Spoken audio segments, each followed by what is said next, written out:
Muchísimas gracias a todos. Continuamos con el próximo tema.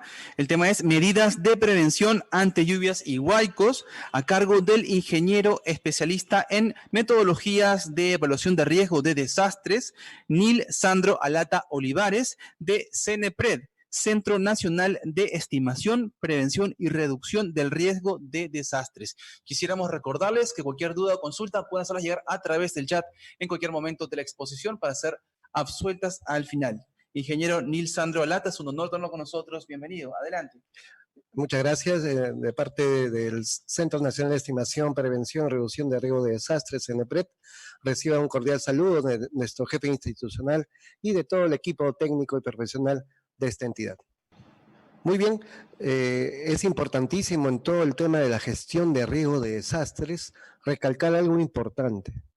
Primero tenemos que ubicarnos geográficamente, saber dónde nos encontramos, por qué nosotros donde vivimos y donde planteamos hacer un negocio, un proyecto, una nueva habilitación urbana, debemos saber e investigar a qué peligro o peligros estaríamos probablemente expuestos. Esto es importante. Como vemos a continuación, un ejemplo, ahí estamos un mapa de peligro donde nosotros debemos ver si nuestra actividad, nuestra probable proyección de vivienda de nuestra familia, verificar si estamos o no expuestos ante un probable peligro, que podría ser alguna inundación, un sismo, un flujo de detritos, un deslizamiento, etcétera, una lluvia intensa que ha sido uno de los grandes problemas que hemos tenido en marzo del 2017, recordamos con los efectos del Niño Costero, que vamos a ir comentando durante el programa. A continuación, es importante, luego de que nosotros hemos identificado el mapa de peligro, ya tenemos prácticamente un espacio geográfico donde nos vamos a desarrollar, ver qué cosa ha pasado ahí. Para esto, CENEPRED inculca mucho y adiestra, especialmente asistencia técnica, a los sectores, estamos hablando de ministerios, entidades públicas, gobiernos regionales, locales y población en general, sector privado, para que sepan dónde ubicarse. Como veremos a continuación, esto es lo que se anticipó con el mapa anterior al probable flujo de detritos o huaico. Esto ya cuando pasó el flujo de detritos, veamos qué elementos han estado expuestos, ¿no? En grupos en la parte social, en la parte económica, en la parte ambiental. Vemos en esta diapositiva que ante un flujo de detritos, o huaico como lo conocen más, o yoya como debe ser, realmente quiero recalcar un poco acá, estimado amigo, en la época de los incas, recordarán, un huaico, un flujo de detritos, un yoya, era una fiesta, era una forma como venía la tierra, ¿no? Tierra fértil de las quebradas, y esta llegaba a un río. Lamentablemente, como vemos en la realidad, mucha de esta trayectoria de la quebrada hacia el río está trancada o ocupada o sellada por pueblos mal ubicados y mal expuestos, ciudades, inclusive hasta obras públicas y privadas. Esto es lo que nos preocupa. Esto es importante, vean acá en la diapositiva, miren cómo el huaico ha arrasado.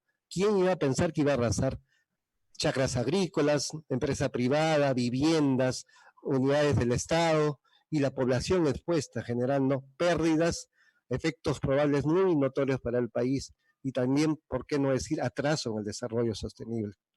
Sigamos acá. Entonces, cuando ya nos hemos identificado y estamos expuestos, entonces hay que ver qué tan vulnerables podríamos ser ante un probable impacto de un flujo de detritos, una inundación, y nosotros también podemos identificar en nuestras viviendas, en nuestros proyectos, en nuestras propiedades, darle el color adecuado de vulnerabilidad.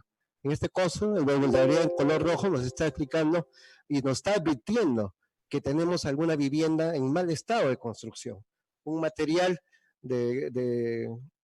predominante en la pared, por ejemplo, que puede ser estera o adobe, que es inapropiado y no va a resistir a una inundación, a una lluvia intensa.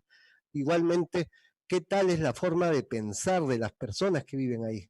Si están preparadas o no para poder hacer acciones de prevención o de reacción, ¿qué tal son, si son o no también personas proactivas a la prevención del riesgo?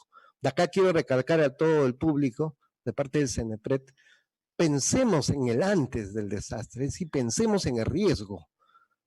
antes que el desastre.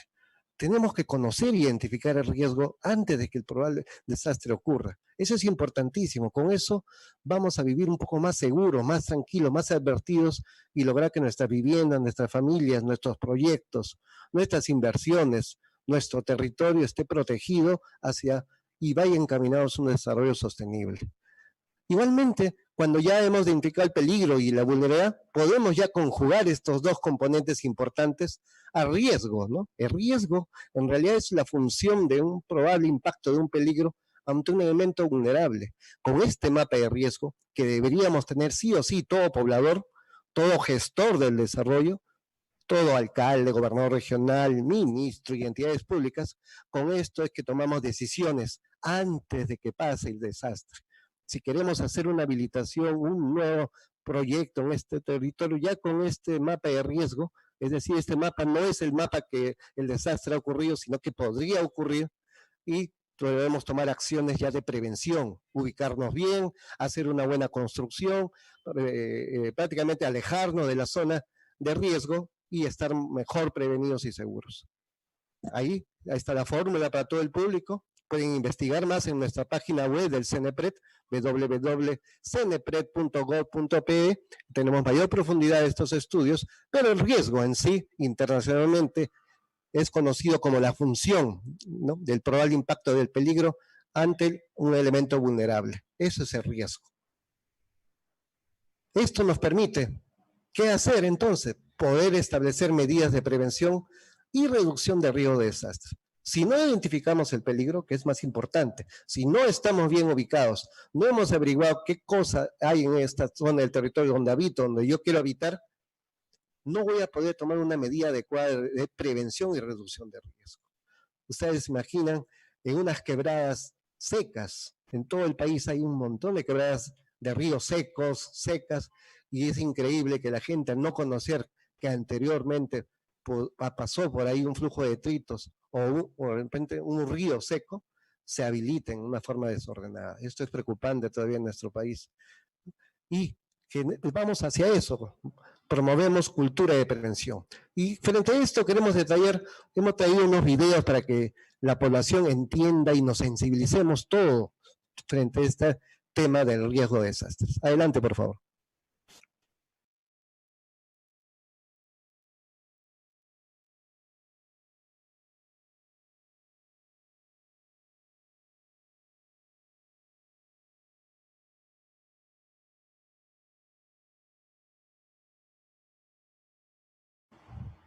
Vamos a ver un video de un huaico que sucedió en Chosica, Rayo del Sol. Como verán, está lloviendo fuerte en las quebradas, miren, está cayendo los primeros gotas de lodo y en primeros detritos. Aparentemente, para algunos esto es todo el huaico, pero miren qué viene posteriormente. En segundos, en minutos, la intensidad y magnitud y volumen del huaico empieza a arrasar. Realmente el huaico no tiene la culpa, señores. El fenómeno natural no tiene la culpa. Es un fenómeno natural que está buscando su cauce para regresar al río. Pero sin embargo, todo ese cauce ha sido prácticamente cancelado y tapado, ¿no?, por habilitaciones indebidas. Gente que no averiguó que por ahí venía un huaico. Y miren, este huaico no solamente viene barro y agua, está trayendo, como verán, gran tamaño de rocas, que a veces son del tamaño de un piso, en algunos casos hasta de 2 pisos de tamaño, de diámetro de estas rocas. Vean cómo está haciendo daño este impacto. Vean la cámara de acá del camarógrafo, continúa lloviendo. Ojo, las lluvias intensas, como también la lluvia, ¿no?, de menor intensidad pero de mayor duración, también humedecen las quebradas.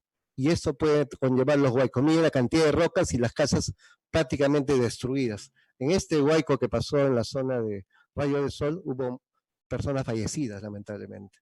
Eso es lo que la vida es realmente es invalorable.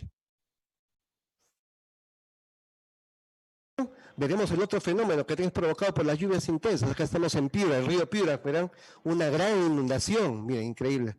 Toda una zona de Piura totalmente residencial, habilitar con una buena urbanismo, sin embargo el fenómeno natural trasvasó lo inesperado, miren.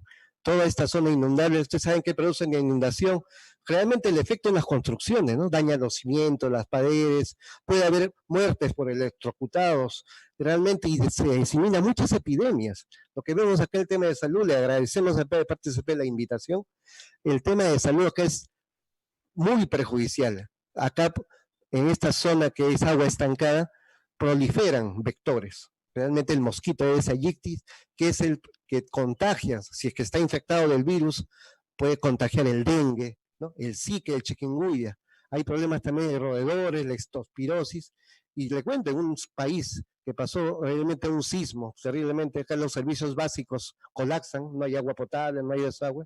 En Haití pasó un terrible sismo que mató una cantidad de gente importante, pero el acceso, el cólera, mató más gente que el sismo, increíblemente. O sea, no sabemos medir los efectos secundarios que puede traer esta inundación. ¿Y cómo podemos prevenir? Podemos ubicarnos bien, hay que hacer y conversar con las autoridades y sectores, darle importancia a hacer unas obras estructurales del sistema de drenaje pluvial. El sistema de drenaje pluvial es importante en esto. Antes de que hacer las nuevas casas, las casas que se dañaron y se dieron, primeramente hay que establecer un sistema de trabajo de drenaje pluvial. Sabemos que es recurrente estos fenómenos de lluvia intensa e inundaciones. Antes de que ocurra esto, ya debe estar instalado un buen sistema para que esta lluvia drene y escape y no se empose en esas zonas. Crear y ordenar el territorio, especialmente también proteger los techos, hacer cunetas, filtros, verán, y esto tiene solución, colegas.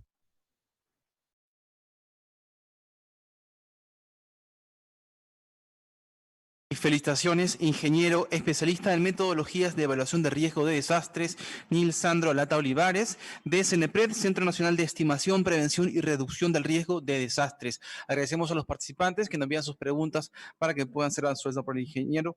Nos han preguntado qué medidas estructurales serían recomendables para mitigar los efectos de los huaicos. Muy bien, muchas gracias por la pregunta. En realidad, la competencia, hablando un poco del tema para hacer estas obras estructurales, estamos hablando de obras de infraestructura, primeramente lo compete a los gobiernos regionales y a los gobiernos locales, como dice el reglamento de la ley del SINAGER. Sí, hay muchas estructuras, primeramente hay que ver el lugar, hay que sacar las coordenadas, depende del estado de la quebrada. De repente, si la quebrada tiene que hacer un mantenimiento y limpieza, merita limpiar el cauce, si es que merita también otras obras de muros de contención, desviar el cauce la quebrada del trayecto de flujo de detritos y hacer una libre entrada o salida hacia el río. Un poco reubicar las personas o las casas que están dentro del cauce, conversar con sus autoridades, ver un tema de poder reubicarlas a otras zonas más seguras y dejar el libre cauce al flujo de detritos. Prácticamente esto es importante. Y en otras zonas más altas de la microcuenca o la cuenca, darle mucha fortaleza al tema de la cobertura vegetal. Ustedes saben que, colega, que verdeando todas esas zonas inhóspitas, sembrando árboles, forestamos, el agua que va a llover ahí se puede absorber, y cosa que llegar abajo llega a menor cantidad de volumen de agua. Pero si tenemos unas cuencas totalmente dañadas, deforestadas, el ser humano viene haciendo daño, eso conlleva a que estos desastres tengan de mayor magnitud y daño. Importantísimo. Muchísimas gracias, ingeniero Nil Sandro Lata Olivares. Nos han preguntado cómo se puede identificar el peligro, qué es lo que hay que tener en cuenta para identificar el peligro de riesgo y la población a dónde puede acudir para poder conocerlo. Muy bien. El CENEPRED es una entidad que apoya bastante el tema en esto de la identificación de riesgo. El peligro, existe una metodología vigente que lo tiene publicado el CENEPRED a través de un manual de evaluación de riesgo por fenómenos naturales, la versión vigente actual, donde el peligro, realmente en pocas palabras les puedo explicar, se identifica. Primero hay que ubicarlo geográficamente, hay que recopilar mucha información, primaria, secundaria, noticias, evidencias anteriores, preguntar a la gente más antigua del lugar, ¿cuándo pasó o sucedió un fenómeno? Por ejemplo, eso determinamos cómo ese fenómeno lo identificamos, lo llamamos un parámetro de evaluación. Luego, que determinamos con qué frecuencia, recurrencia, con qué magnitud, intensidad ese fenómeno vuelve a aparecer, ¿no? Y daña, y cuál es su efecto en el terreno, cuál es su área inundable, ¿no? Qué volumen viene este terrible huaico, flujo de detritos. Aterrizamos el territorio para empezar a investigar cómo está el territorio susceptiblemente. Es importante sacar cómo es el mapa del tipo de suelo, por ejemplo, donde vivimos, el mapa también de la geomorfología del lugar, de las unidades geomorfológicas donde estamos radicando, el mapa también de las unidades geológicas, el mapa de unidades litológicas, todo esto que estamos hablando conlleva un grupo que se llama factores condicionantes del territorio. Y un último grupo más, que son los factores desencadenantes. En estos casos, como verán, hemos visto en el video, el factor que desencadena el flujo de detritos ha sido las lluvias, que puede ser una lluvia intensa o una lluvia de una duración larga. Igualmente en la inundación, un factor que desencadena este peligro puede ser una lluvia intensa o también un incremento terrible del caudal del río. Usted sabe que el río tiene un caudal promedio, el río Piura. A veces se ha visto que el río Piura llega hasta caudales que casi son arriba de 2.500 metros cúbicos por segundo. Ya el río empieza a desbordarse cuando llega a eso. Y eso es importante a la hora de identificar el peligro. Eso es básico en toda la GRD, yo diría. Si no identificamos el peligro, ¿cómo vamos a proponer medidas para reducir y prevenirlas? Digo yo. Igual, ¿cómo vamos a hacer un plan de contingencias si no sabemos hasta dónde va a llegar el peligro, qué cosas se va a dañar? Muchas gracias. Importantísimo, muchísimas gracias. Ingeniero, nos preguntan, interesante el tema, nos dicen cómo se clasifican los tipos de suelo y cuál tipo de suelo es el recomendable para construir. El tema de los tipos de suelos hay entidades que lo conocen bien, le puedo dar una pequeña avance, un input, sí. Pero generalmente le hablo entre todos los tipos de suelo. Uno de los suelos más peligrosos en caso de sismos es el suelo arenoso. El suelo arenoso está mapeado ya que distritos de Lima, por ejemplo, en Lima metropolitana, hay mayor contenido de arena. Por ejemplo, hay unos distritos donde está prohibido hacer edificios. Les cuento, por ejemplo, el caso de La Molina. Ustedes saben que es un terreno muy arenoso, pero cuando pasa un sismo, esto se va a licuar y va a caer. Chorrillos, Villa María del Triunfo, Villa El Salvador. Sobre todo, hay que tomar unas medidas propias, señores de población, hacer unas buenas construcciones y no más de 2, 3 pisos, porque ante un sismo, ustedes saben que la onda del sismo, ¿no? Cuando el suelo es arenoso, corre y se desplanda más. Pero, sin embargo, un suelo más duro, rocoso, un suelo, digamos, gravoso, y ustedes me pueden preguntar increíblemente, uno de los suelos más seguros que hay en Lima, lo verán en mucha información, da que pensar. Y increíblemente es la zona del cercado de Lima, especialmente la zona de Barrios Altos. Es un suelo duro, rocoso, la onda no se expande. El problema ahí es otro tema, las casas ya son antiguas, vulnerabilidad. Pero sin embargo, esos distritos donde es arena, es importante tomar esas precauciones a la hora de construir y trabajar con gente que sepa, ¿no? Hay ingenieros civiles, gente que hace buena obra y que planifica. Hay que hacer un estudio de calicatas de mecánica de suelo para saber cómo hacemos nuestra inversión. Estimados pobladores, inversionistas, tengan mucho cuidado. CENEPRE forma y tiene convenios con universidades formando evaluadores de riesgo. Cualquier persona interesada también nos visiten allá y le damos toda esta metodología, también encantados de atenderlo, para que no sean impactados por los fenómenos naturales o también los provocados por el hombre, que es otro problema. Muchísimas gracias, muy importante. Nos preguntan si está bien hablar del término desastres naturales. Es interesante, pero le agradecemos realmente a la población que está atenta al programa. Sí. Los desastres naturales debemos ser radicales. No existe la palabra desastres naturales, no es correcto. Los fenómenos naturales suceden porque es su naturaleza. El problema es que a veces la población o viviendas ubicadas, por ejemplo, en el trayecto, en el cauce de un flujo de detritos, ¿qué problema tiene el fenómeno natural? Ahí es donde se vuelve un desastre. Jamás los desastres son originados en forma natural. Todo es por intervención mala o mala ubicación o decisión del hombre, colegas. Serían desastres nomás, pero no son desastres originados, digamos, llamados así, desastres naturales. Por favor, a partir de acá, corregir a todos los medios que expresen adecuadamente la terminología. Muchísimas gracias, felicitaciones, ingeniero Nils Sandro Alata Olivares, de CENEPRED. ¿Algunas recomendaciones finales, principalmente para toda la población que nos está viendo en estos momentos? Sí, una recomendación importante es ubicarse geográficamente, saber dónde vivo, qué pasó acá, qué podría pasar, estar al tanto de las noticias, estar al tanto de cómo va el clima, el tiempo, ¿no? Y acudir también a las entidades técnico-científicas, que ya en el Perú tenemos muy rica información técnica científica y nos pueden ayudar a prevenir el riesgo de estos desastres. CNP es una función importante que realiza en el país en la gestión anticipada al desastre. Eso se llama riesgo a través de la gestión prospectiva y también en los desastres que ya vienen recurriendo recurrentemente en el tema de reconstrucción, que es la gestión correctiva. Eso recalcamos a toda la población, autoridades y proyectistas en el país que tomen estas acciones preventivas. Pensemos antes del desastre y ahí podemos prevenir muchas cosas. Muchas gracias. Muchísimas gracias. Felicitaciones, ingeniero Nilsandro Alata Olivares de CENEPRED, Centro Nacional de Estimación, Prevención y Reducción del Riesgo de Desastres. Lo esperamos en próximas TLIS. Muchísimas gracias. Muchas Felicitaciones. gracias. Encantado. Gracias.